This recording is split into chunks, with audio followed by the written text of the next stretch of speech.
भगवान खाते क्या है? खुदा क्या खाते हैं? जीसस क्या खाते हैं? लॉर्ड बुद्धा क्या खाते हैं? आपकी मिठाई, आपका चढ़ावा, आपकी फूल माला, कुछ तो आप सोचिए, या पूरी सब्जी, या जो कुछ भी आप भोजन करते हैं वो खाते हैं। खाते क्या है? ईश्वर खाते क्या है? भगवान खाते क्या है? यह प्रश्न अक्सर आपके जहन में आता होगा। और आज एक मैं मैसेज, एक संदेश मैं आपको इस माध्यम से दूंगा, इस प्रश्न से दूंगा। निश्चित रूप से यह बात आपके जीवन को एक नई दिशा दिखाएगा। सफलता की सीढ़ी चलने में, सफलता की सीढ़ी में बुलंदियों पे पहुंचने में आपकी मदद करेगा। जब आप इस प्रश्न को करते हैं कि वास्तव में ईश्वर का भोजन क्या है, जैसे मनुष्य का भोजन क्या है, सुबह नाश्ता खाते हैं, चावल दाल रोटी सब्जी पूड़ी जो भी खाते हैं, ये हमारा भोजन है। इस शरीर को चलाने के लिए एक आहार की जरूरत है, एक एनर्जी की जरूरत है। हमारा शरीर तो चल रहा है, एक एनर्जी में ले रहा हूं। सुबह नाश्ता किया, दोपहर में खाना खाऊंगा, रात को डिनर करूंगा, रात्रि का भोजन करूंगा। पशुएं हैं वो भी अपना अपना भोजन कर रहे हैं। लेकिन क्या जो एनर्जी ईश्वर को मिलती है, या ईश्वर इस पूरे जगत को चला रहा है, वो कैसे चला रहा है? वो क्या खाता है? फलमूल खाता है, सूखे पत्ते खाता है, सब्जियां खाता है, शाकाहारी है या मांसाहारी है? ईश्वर है क्या? क्या है भोजन उसका? अगर इस प्रश्न को आप पूछेंगे, बार बार पूछिए, लोगों से पूछिए, कोई भी इसका आंसर आपको सही नहीं देगा। क्योंकि कुछ लोग कहेंगे ईश्वर एक अबूझ पहेली है। अगर अबूझ पहेली है तो आपने कैसे समझ लिया? अगर ईश्वर अबूझ पहेली है तो आपने कैसे समझ लिया? ईश्वर शब्द की संज्ञा किसने दिया था? सबसे पहले ईश्वर शब्द को परिभाषित किसने किया? वह कौन सा व्यक्ति है? जब तक वह ईश्वर को जाना नहीं होगा तब तक वह उसका नामकरण कैसे कर दिया? खुदा शब्द जिसने कहा, जीसस शब्द जिसने कहा, लॉर्ड बुद्धा जिसने कहा, कैसे कहा सर? कुछ तो हुआ होगा। तो पहली बात तो यह गलत साबित अबूझ पहेली नहीं है। ईश्वर तो बहुत ही सरल पहेली है। यह हमारे जीवन में हर पल हमारे साथ रहता है, हर पल हमारे साथ रहता है। आप कहते हैं है कहां, खाता क्या है? मैं ये भी बताऊंगा आपको कि वह खाता क्या है, और सुनकर दंग रह जाएंगे। वह आपको एक क्षण के लिए नहीं छोड़ता, एक क्षण के लिए भी वह आपको नहीं छोड़ता सर। और जिस समय वह छोड़ देगा उसी क्षण आपका अस्तित्व समाप्त हो जाएगा। तो आपसे दूर तो हुआ ही। रहा सवाल खाते क्या है, तो ईश्वर हमेशा से देखा गया है कि ईश्वर इंसान का घमंड खाते हैं।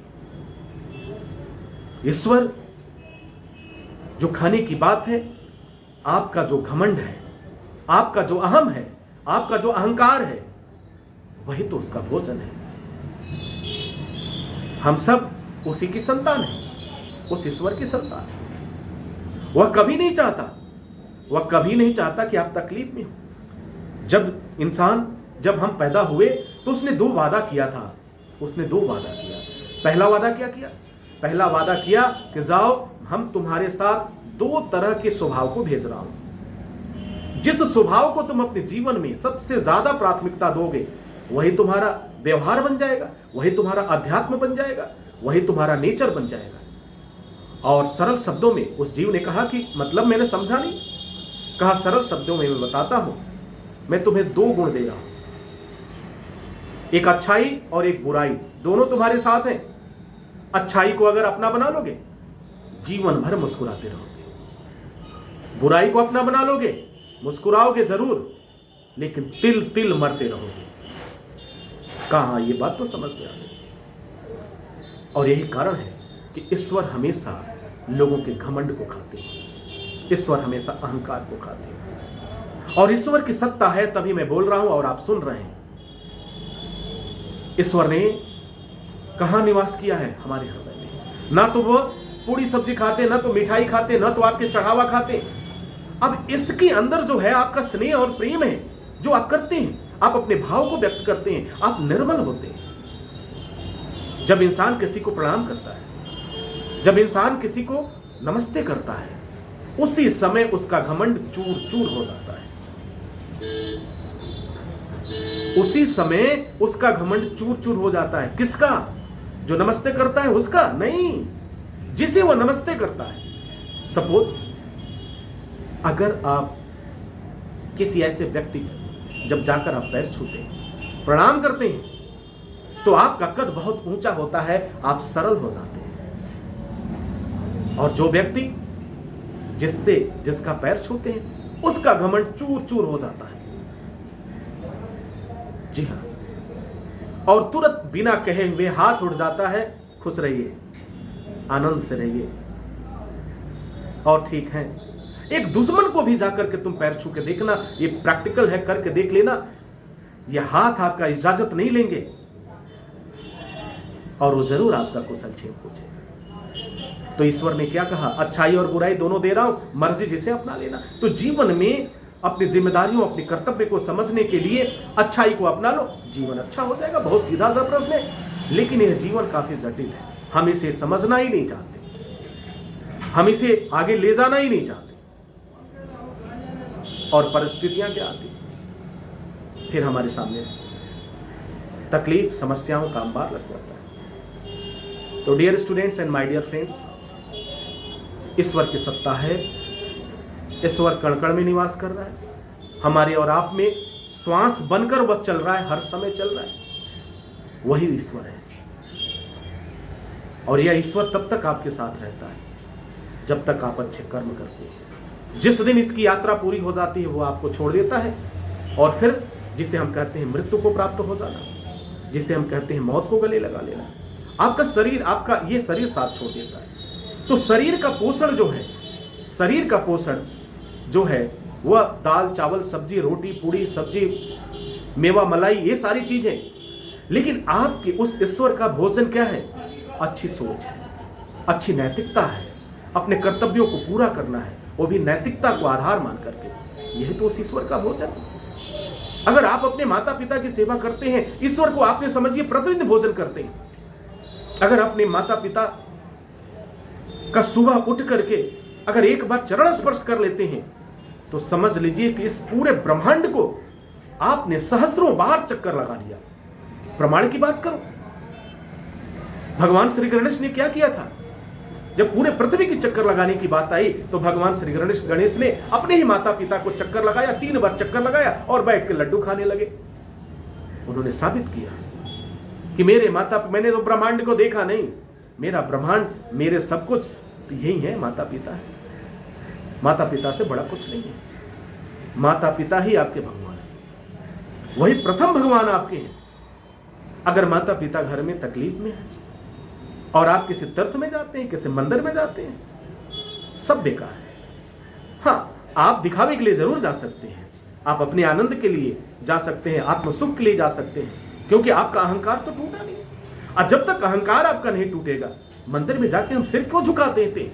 मस्जिद में जाकर हम सिर क्यों झुकाते हैं? हम उस ईश्वर के सामने ये कहते हैं कि तू सर्वशक्तिमान है, तेरे सामने मैं कुछ भी नहीं। वह हमें सलामती का आशीर्वाद देता है, दुआ देता है कि हम खुश रहें, हम आनंद से रहें। तो ईश्वर हमेशा आपके अहंकार को निगलते हैं, खाते हैं और आपके अच्छे कर्तव्य को स्वीकार करते हैं।